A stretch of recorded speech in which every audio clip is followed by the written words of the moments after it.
आज की मैली चादर है सदियों से। तुझे समझाया था ना कि इफ्तिखार से जो बात हमारी हुई है वो शन्नो को पता नहीं लगनी चाहिए। आखिर कब तक छुपाओगे? हर बात में बहस ना किया कर, कभी कोई बात चुप करके मन भी लिया कर। देख बस तू ऐसे समझ ले कि अभी इफ्तिखार से हमारी बात खत्म नहीं हुई, बहुत सारी बातें बाकी हैं। और मैं तुझे एक बात बता दूं, भैंस के आगे बीन बजाने का ना कोई फायदा नहीं है। सारी जिंदगी गुजर गई मुझे यही काम करते हुए। देख ये बात तो सुनी है ना कि जोड़ियां आसमानों पे बनती हैं। अगर तो हमारी शन्नो और इफ्तिखार की जोड़ी अल्लाह को मंजूर है, फिर कोई लख इनकार करता रहे ये रिश्ता होकर रहेगा। और अगर अगर अल्लाह न करे कि ये रिश्ता अल्लाह को मंजूर नहीं है, तो फिर हम जो भी कर दें ये रिश्ता हो नहीं सकता। और डोरी अल्लाह पे छोड़ दे, बच्ची का दिल ना खराब कर।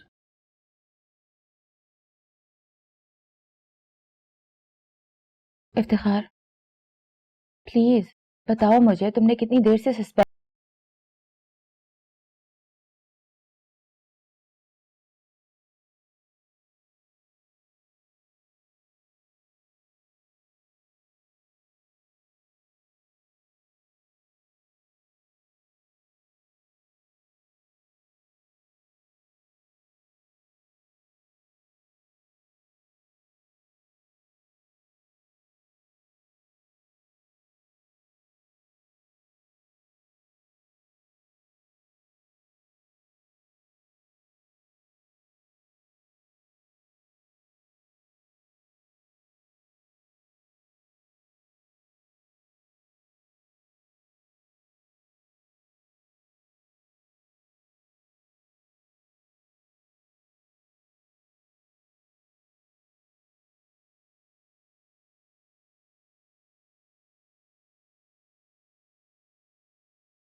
पता नहीं उन्हें मेरा ख्याल क्यों नहीं आता।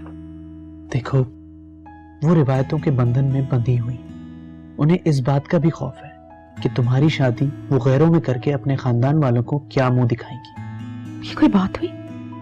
हमारे लिए तो मामूली सी बात है, लेकिन रिवायती लोगों के लिए बहुत मुश्किल। तुम अपनी अम्मी को समझाने की कोशिश करो। समझाया तो है मैंने। मुझे पता है कि तुमने किस तरह समझाया होगा, वो तरीका ठीक नहीं है। अपनी माँ के दिल को जीतने की कोशिश करो। तुम्हारी बहन की मिसाल सारे खानदान और सबके सामने है। अपने ही खानदान वालों ने उसके साथ कैसा सलूक किया। मलिया मुझे यकीन है कि एक दिन तुम्हारी माँ हमारी बात जरूर मान लेगी। मैं उन्हें अच्छी तरह से समझ चुका हूं। हमें सिर्फ रिवायत की जंजीरों को तोड़ना है, दिल छोटा करने की जरूरत नहीं। अगर हमारी मोहब्बत सच्ची है तो हमें मिलने से कोई नहीं रोक सकता। अच्छा खाओ, कुछ नहीं खाया तुमने? मम्मी एक बात कहूं? बोलो। मम्मी प्लीज भाई और भाभी से ऐसी कोई बात मत कीजिएगा जिससे वो परेशान हो जाए। क्या मतलब है तुम्हारा? मैं परेशान करती हूँ उन्हें? हैं? ऐसी कोई बात नहीं है। आज भाई ऑफिस में बहुत परेशान थे, कोई भी काम नहीं किया उन्होंने, बस फोन पर डॉक्टर से मशवरे करते रहे। अभी तक तो भाभी को भी नहीं मालूम, अगर भाभी को मालूम हुआ तो पता नहीं क्या होगा। अरे आओ अयास। अस्सलाम वालेकुम अम्मी। वालेकुम अस्सलाम। कैसी हैं आप? मैं तो ठीक हूँ भाई, पर अब आ रहे हो तुम ऑफिस से? हैं इतनी लेट? जी अम्मी, मैं जानबूझकर लेट आया हूँ। वो क्यों? सवा ने कई बार ऑफिस फोन किया रिपोर्ट लाने के लिए। मैंने हर बार बहाना बनाया कि मैं मीटिंग में बिजी हूँ, लैब नहीं जा सकता। भाई कभी तो सच्चाई बतानी पड़ेगी, कभी तो इस हकीकत का सामना करना पड़ेगा उसे। आई नो अम्मी, आप सही कह रही हैं। आज आज सुबह की तबीयत कैसी रही? आज उनकी तबीयत ठीक नहीं लग रही। सारा दिन अपने कमरे में बंद रही, हमें तो कुछ पता ही नहीं चला भाई।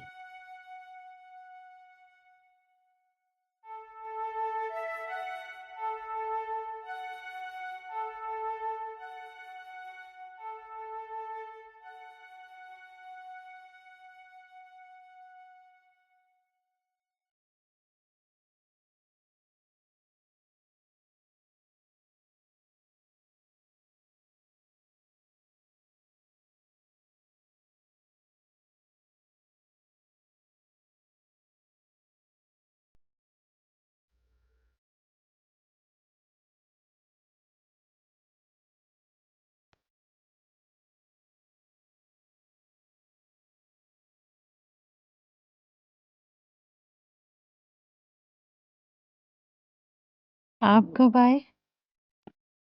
आई एम सॉरी, मैंने तुम्हें जगा दिया। नहीं, मेरी तो अभी आंख लगी थी।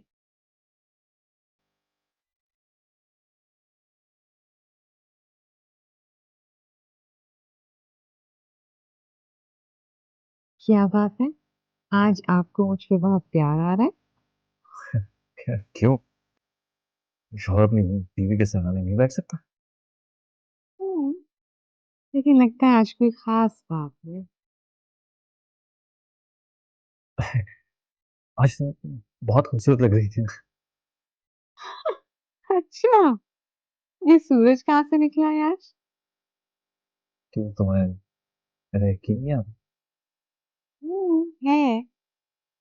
अच्छा ये बताएं, आप मेरी रिपोर्ट्स लाए? हाँ, वो मैं गया था और लैब बंद थी, हमेशा की तरह लेट हो गया। पर कल मैं रिपोर्ट्स ले लूंगा और स्पेशलिस्ट को दिखा दूंगा, तुम फिक्र ना करो। अच्छा, तुम रेस्ट कर लो, मैं तुम्हें खाऊंखा जगा दिया। कैसी बातें कर रही हैं? आपने खाना खाया है? हाँ हाँ, मैं खाना खा चुका हूँ, तुम रेस्ट करो, मेरी फिक्र ना करो।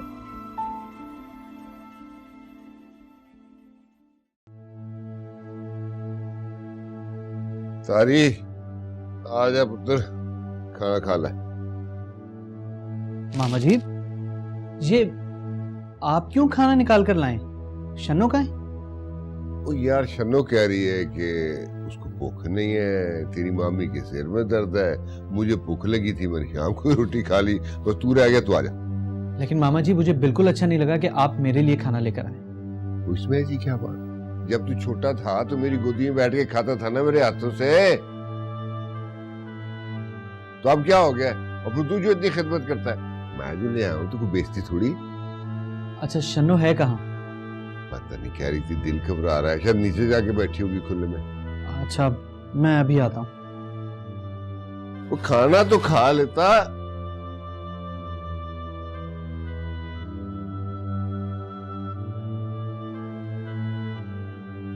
आपकी इन्हीं आदतों की वजह से ना इफ्तिखार का दिमाग खराब हो गया। दिमाग तो तेरा खराब है। हाँ, पागल हो गई हूँ ना मैं। और जब मैंने कहा था कि शन्नू को भी कुछ मत बताना, तो क्या जरूरत थी बताने की? क्या जरूरत है तुम्हें उसको खाना निकाल के देने की है? और तू क्या समझता है कि शन्नू निक्की जी बच्ची है? वो सब समझती है, वो सब समझती है। नहीं समझता ना तो एक सिर्फ तू ही नहीं समझता।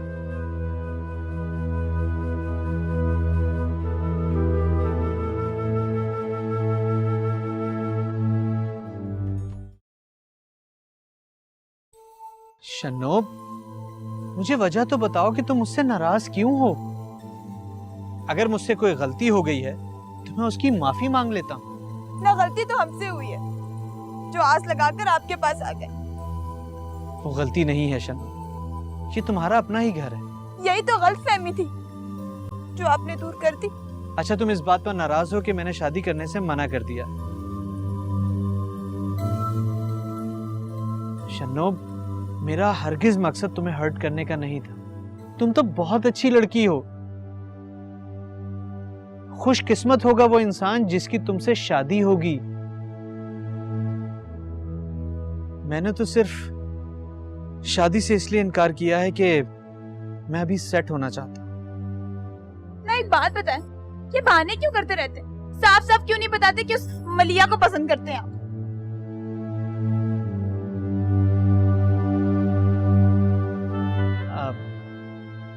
अच्छा आंसू साफ करो और कोई और बात करो। ना और क्या बात करूं?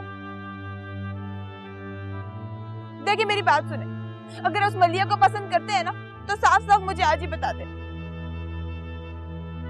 कसम है, आज ही अम्मा अब्बा को लेकर ना गांव चली जाऊंगी मैं। 1 मिनट भी नहीं ठहरूंगी, कसम खा रही हूँ मैं। शनो, शनो मेरी बात तो सुनो। जाए अपनी उस मलिया से बात करें। शनो,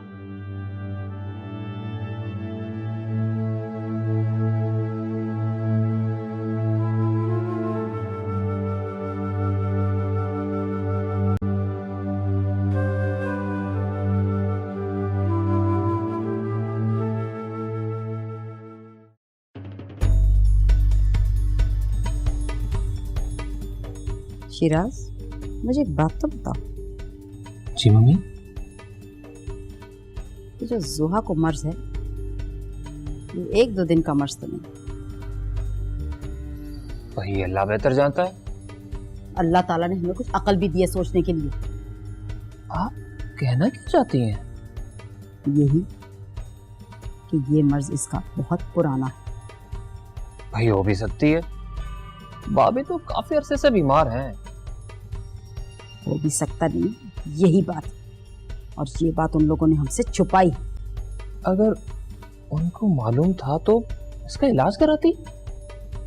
इलाज कराती? खाने पीने के तो उनके पास पैसे नहीं थे, मर्ज का क्या खाक इलाज कराती?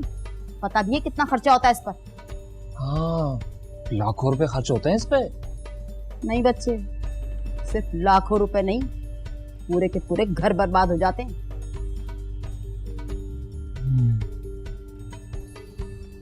इसका मकसद है उन्होंने ये बात हमसे छुपाई और अपनी भला हमारे सर मंदी, अपनी बीमार बेटी की शादी मेरे बेटे से कर दी। मम्मी ये वक्त नहीं है ऐसी बातें करने का। अच्छा, ये वक्त ऐसी बातों का नहीं? तुम्हें पता भी नहीं, कल को जब जोहा बिस्तर से लग जाएगी ना तो उसकी तीमारदारी कौन करेगा, तुम या मैं? वो सुगरा है ना, वो कर लेगी। सुगरा क्या कर लेगी? मुझे तो रह रह के इस बात का डर आ रहा है कि जो हाजरा बेगम है ना, ये सारा का सारा इल्जाम हमारे सर थोप देंगी कि ससुराल में जाके उनकी बेटी बीमार हुई है। फिर क्या होगा? मम्मी जो होगा वो तो हो गया रहेगा। मेरा तो दिल चाहता है कि हाजरा को अपने घर बुलाऊं और उससे पूछूं कि अपनी बीमार बेटी को हमारे सर मरने की क्या जरूरत थी? जब कैंसर था तो तुम्हें पता नहीं था? अपने घर ही रखती, मेरे बेटे से शादी करने की क्या जरूरत थी? मम्मी प्लीज, आप इस मर्ज के बारे में किसी से कोई डिस्कशन नहीं करेंगे। अभी तो भाई ने भी भाभी को इस मर्ज के बारे में कुछ नहीं बताया। यही सोच के तो चुप हो जाती हूँ, वरना तो मैं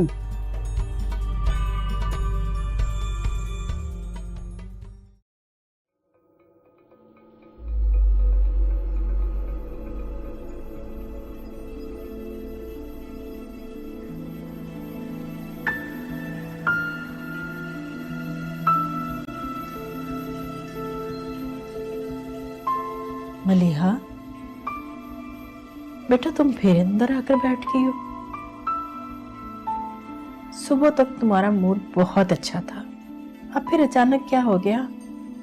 ऐसे ही दिल घबरा रहा था, इसलिए अंदर आके बैठ गई। मुझे बताओ क्या बात है? कुछ भी नहीं। देखो बेटा, इस तरह मसले हल नहीं होते, इंसान तन्हाई का शिकार हो जाता है। ऐसा लगता है जैसे हर तरफ अंधेरा है, कोई रास्ता ही नहीं नजर आता। नहीं बेटा, ऐसे नहीं सोचा करते, इंशाल्लाह सब ठीक हो जाएगा। तुम्हारी परेशानी में मैं जोहा तक को भूल गई। पता नहीं उस बेचारी की कैसी तबीयत होगी। इसीलिए आपसे कह रही थी कि अपनी बेटी की किसी ऐसी जगह शादी करें जहां वो खुश रहे, तो आप भी खुश रहती। तुम्हें मैंने बार बार समझाया है कि हमारे यहाँ गैरों में बेटियां नहीं दी जाती, लेकिन तुम बार बार वही बात दोहराई जा रही हो।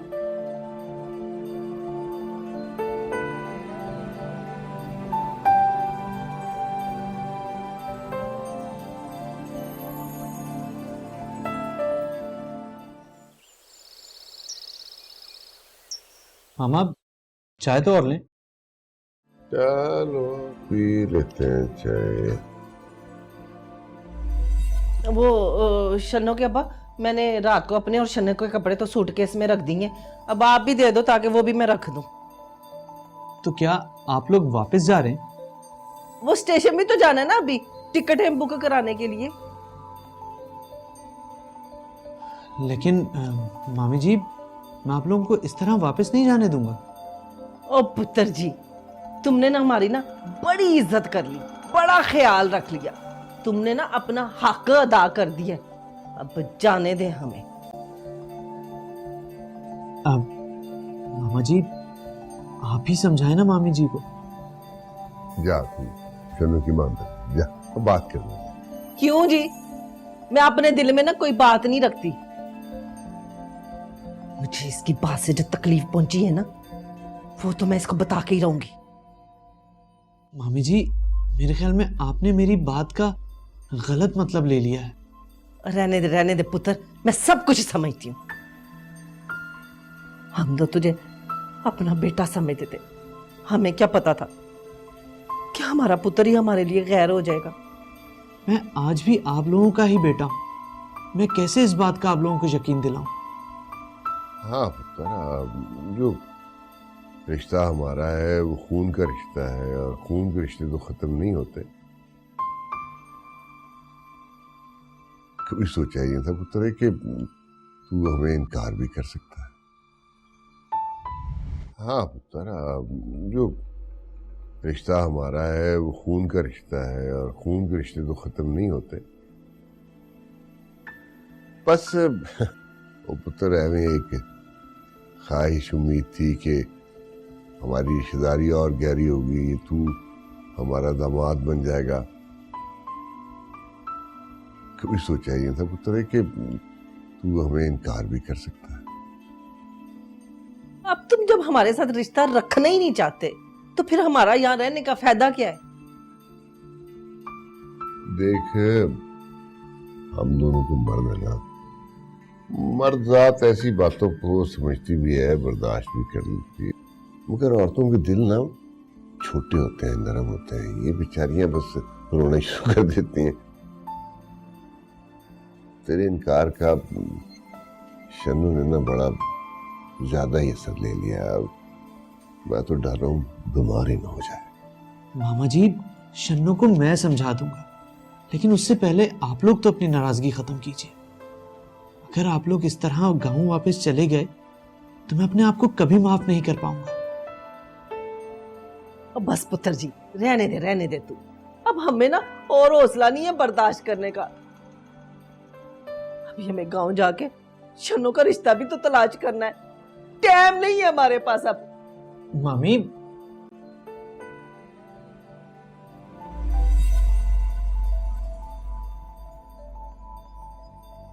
डॉक्टर साहब, जब से जोहा का मर्ज डायग्नोस हुआ है, मेरी तो रातों की नींदें उड़ गई हैं। अल्लाह जोहा पर अपना फजल करे, लेकिन ये एक हकीकत है, इसे फेस तो करना पड़ेगा। डॉक्टर साहब मुझे बताइए, मैं क्या करूं? बस अब सर्जरी एक ऑप्शन है, क्योंकि मर्ज अपने आखिरी स्टेज पर है और सर्वाइवल के चांसेस भी बहुत कम है। अगर अमेरिका या यूके ले जाया जाए तो? एक ही बात है, फैसला आप पर है। मैं तो कोई फैसला नहीं कर पा रहा। जोहा क्या कहती है? जोहा को इस बारे में मैंने कुछ नहीं बताया। अच्छा डॉक्टर साहब, आप एक बात बताएंगे, अगर जोहा आपकी बेटी होती तो आप क्या फैसला करते? मैं सर्जरी नहीं कराता, क्योंकि सर्जरी कराने से आराम कम और तकलीफ ज्यादा होती है। अल्लाह ने मौत का एक दिन मुअय्यन किया हुआ है। अब जोहा बाकी दिन चैन और आराम से गुजार ले तो ज्यादा बेहतर है। जी डॉक्टर साहब, आप सही कह रहे हैं। इस तरह तकलीफ तो होगी, लेकिन सर्जरी और केमोथेरेपी के बाद जो तकलीफ होती है वो नाकाबिले बर्दाश्त होती है।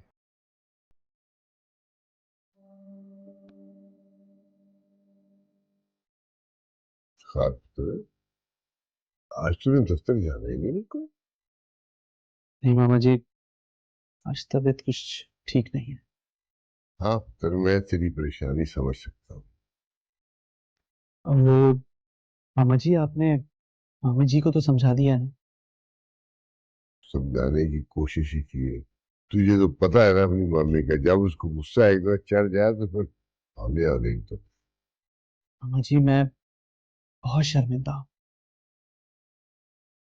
मेरी तो समझ में नहीं आ रहा है कि मैं किस तरीके से आप लोगों से माफी मांगूं कि मैं शन्नू से। देख सर, मैं समझता हूँ दुख तो इस बात का मुझे भी है, लेकिन सच ये है कि सारी नसीबों की बात होती है। अब मैंने तो ये बात अपने दिल को समझा ली है, तो तू समझता है ना, औरतें तो औरतें ही होती है कि औरतें जरा कम हौसला होती हैं, इनके दिल छोटे छोटे होते हैं, अक्ल भी कम होती है, इसलिए इनको समझाना जरा मुश्किल काम। मामा जी, मैंने हमेशा आपको अपना बाप समझा है और आपने उसका पूरा हक भी अदा किया है। मैं तो ये सोच रहा था कि मैं अपने दिल की बात आपसे कहूं, लेकिन उसका मौका ही नहीं मिला। वैसे तारी पुत्र, बात तो मुझे सच सच बता,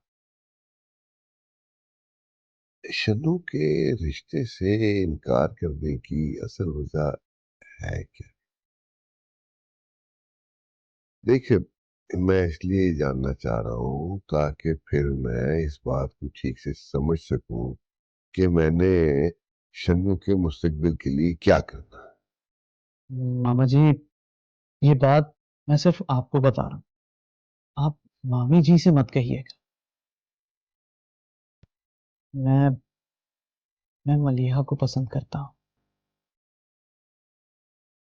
और मैं उससे शादी का वादा कर चुका हूं। अब आप खुद ही सोचिए कि मैं चाहता किसी और को हूं और शादी मैं किसी और से कर लूं।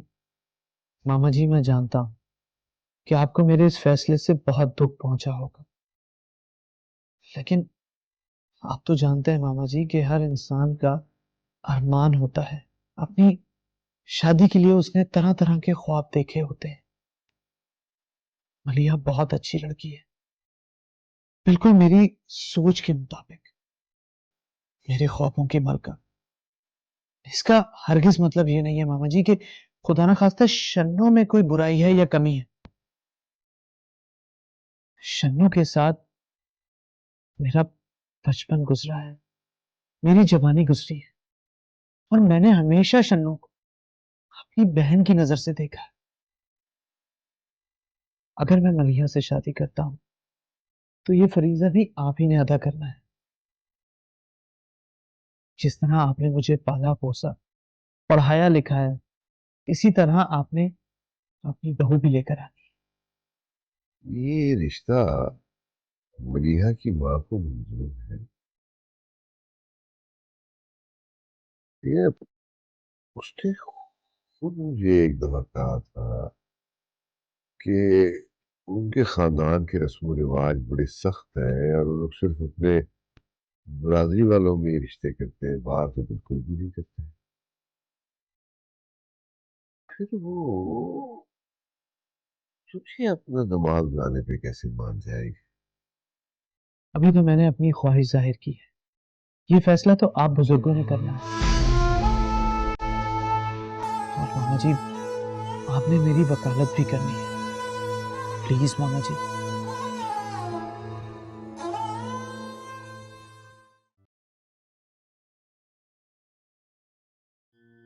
ये लो बेटा।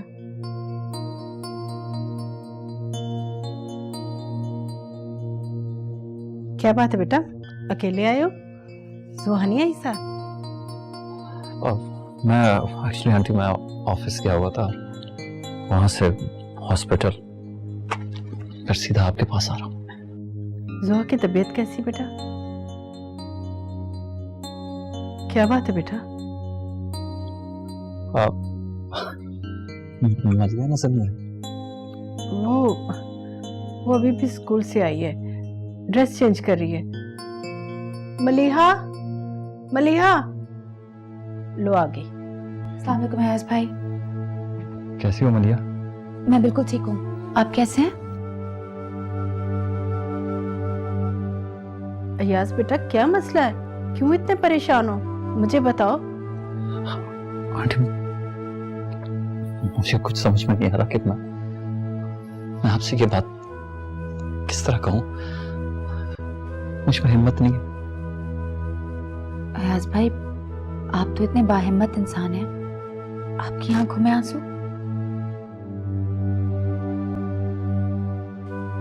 एक बात बोलूं, बिल्कुल अच्छे नहीं लग रहे हैं आंसू। बताएं ना, क्या बात है? जोहा की बायोप्सी रिपोर्ट आ गई है।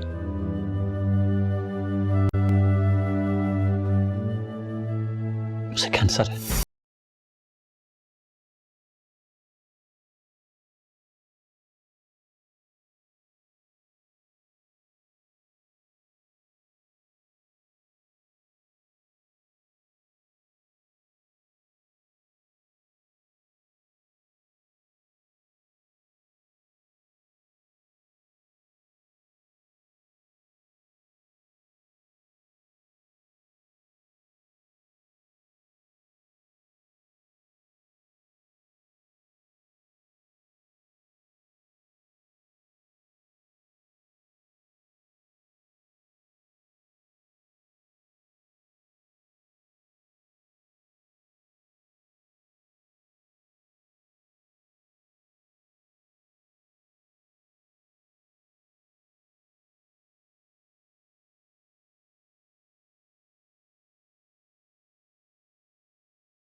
अगर हमने जल्दबाजी से काम लिया, इफ्तिखार से लड़के इधर से चले गए, तो बात किसी से छुपी नहीं रहेगी।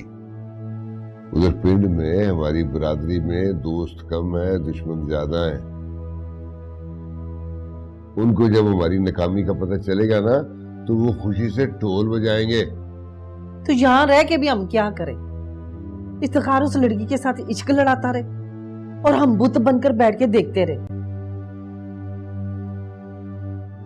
मेरी दी पे इस बात का क्या असर होएगा, सोचिया कभी? देख, मैं अभी हिम्मत नहीं हारा, मैं दिमाग लड़ा रहा हूँ। इस मसले का हल निकालना चाहता हूँ, बस तू मेरा साथ नहीं दे रही। चाहता क्या है तू? साफ साफ बात कर। मैं चाहता हूँ कि अभी हम इधर ही रहें और तारी के साथ ताल्लुकात ठीक करके। इसका मतलब है कि अभी भी तुम्हें उम्मीद है? हाँ, बहुत उम्मीद है, बल्कि यकीन है। इसलिए कि तारी इतनी आसानी से उस लड़की को हासिल नहीं कर सकता। और फिर देख लो, अगर औलाद में और माँ बाप में इख्तलाफात हो जाए, तो उसका मतलब ये नहीं होता कि औलाद से अलग हो जाए। देख, तू उसके साथ अपना रवैया बदल, समझिए? वो तेरी बहुत इज्जत करता है। इसी वजह से आज वो दफ्तर में नहीं गया।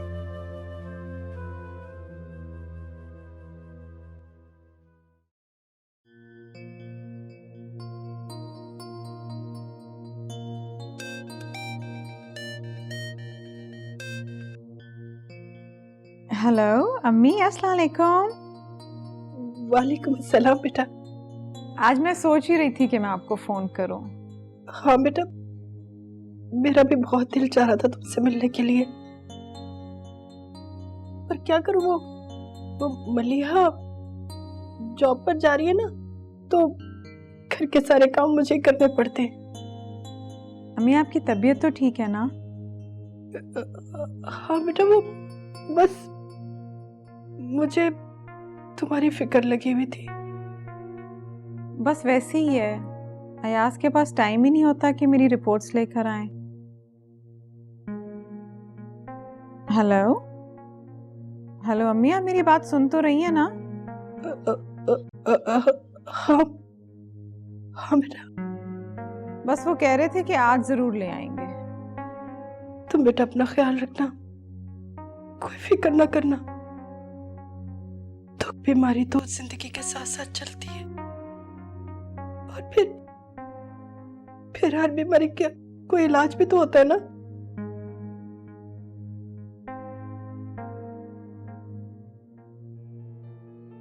हेलो अम्मी,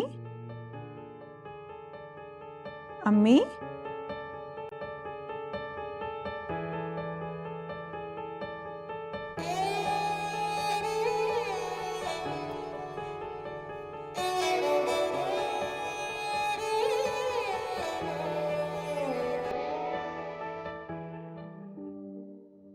ये आपने क्या किया अम्मी? मैंने आपको मना किया था ना कि आप फोन नहीं करेंगी आपा को। मेरा उससे बात करने को दिल चाह रहा था। मुझे पता था अम्मी कि अगर आप आपा से बात करेंगी तो अपने इन आंसुओं को काबू में नहीं रख पाएंगी। देखा आपने, वो ही हुआ ना। मुझे मत रोको अपनी बेटी से बात करने से बेटा।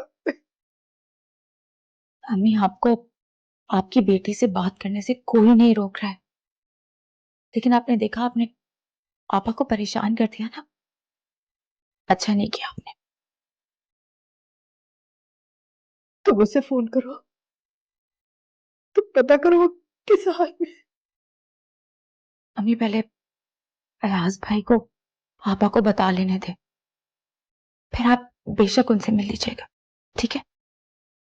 अच्छा।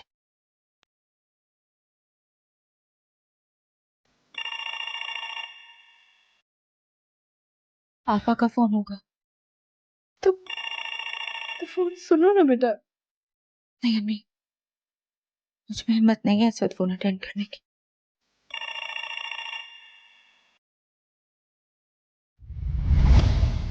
रिवाज की मैंने चादर है सदियों से।